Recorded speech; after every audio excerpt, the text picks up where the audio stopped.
I will cope. Thank you very much. Hi, everyone. My name is Andreas Slettvoll, and I have traveled all the way from Oslo. Very happy to be here at the Ecosummit. I know that all of you, including myself, we are very eager for dinner and beer, so I will keep within my 5 minutes. As was announced earlier today, Shell Ventures has recently joined as our cornerstone investor, more or less, in Chooose. We're super happy about that, and we also briefly said what we did. In short, we are building the climate APIs, but we will dig deeper into that. But first, we have to talk about emissions.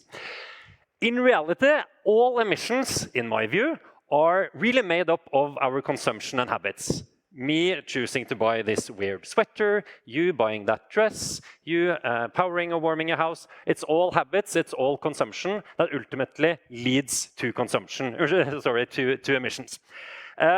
But even if we are really progressive, forward-leaning, probably like this, I wouldn't say extreme group, but a group that's really into climate, you're still left with the unavoidable carbon footprint.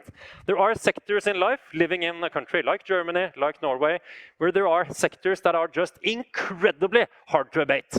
It's very easy to know what you eat this morning, how much salt, how much sugar, all of that nutrition that we put into our body. We know that, but it's incredibly hard to really find out, what's the emissions of my habits, of my consumption, of my, every transaction I do.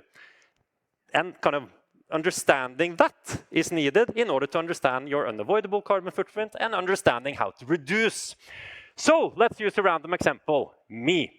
This morning, I drove to the airport. That's in the region of 8.3 kilos of CO2. Now, I'm obviously a carbon geek, but that's the truth. I took the plane to Berlin. That's in the region of 180 kilos of CO2. And last but not least, I took the train from the new wonderful airport to my hotel, and this 24 hours I'm going to spend in Berlin will equal to approximately 22.7 kilos of CO2. So I know this. But what frustrates me a little bit is, even though I know this, even though I'm a carbon geek, I am guessing that at least not more than 10% of the people here who are really forward-leaning actually knows the carbon footprint of, the last 24 hours of participating here, of what you do. It's really hard to understand. It's really hard to kind of find the data, and if you do, it's super complex. So to me, kind of understanding the carbon footprint is step one, in order to address it, in order to do something about it. But that's hard, because there's so much friction. There's friction everywhere I see. It's, as I said, it's hard to understand. It's really hard to comprehend the data. It's, the carbon market is totally non-transparent. There's a horrible user experience. So even if I want to do something, it's still really hard. It's so much friction. I said in my intro that, every transaction I do, every choice I do leads to an emission. And we believe, of course, climate change is the big problem. But to us, it's really an integrations problem. You have to be where the transaction is happening, because that transaction ultimately leads to an emission. So you have to integrate to make it easy, understandable, digestible for people.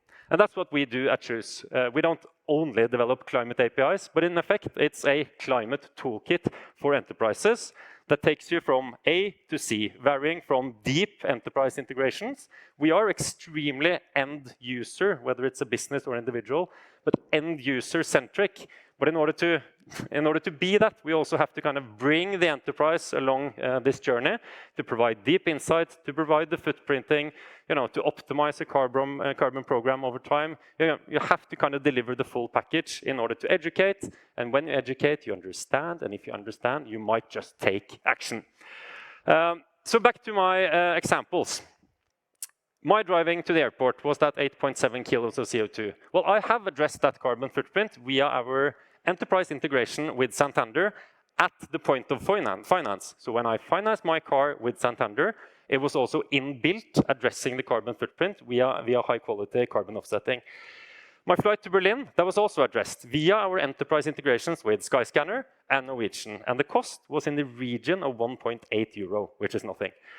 And last but not least, kind of even before the point of transaction, but at the point of planning, I also addressed the carbon footprint of my stay in Berlin with our integration with Lonely Planet, and it was just below €1 to at least address the carbon footprint of me being in Berlin. We want to accelerate climate financing. We want to accelerate the best possible underlying climate products available. We do that via distribution with our enterprise partners, with platforms like the one I just showed you. We are really keen to accelerate the race towards net zero. And with Shell on board, I am very certain that we have pole position in that race. But now, beers and dinner. I guess you were going to announce that, but I did it. Thank you.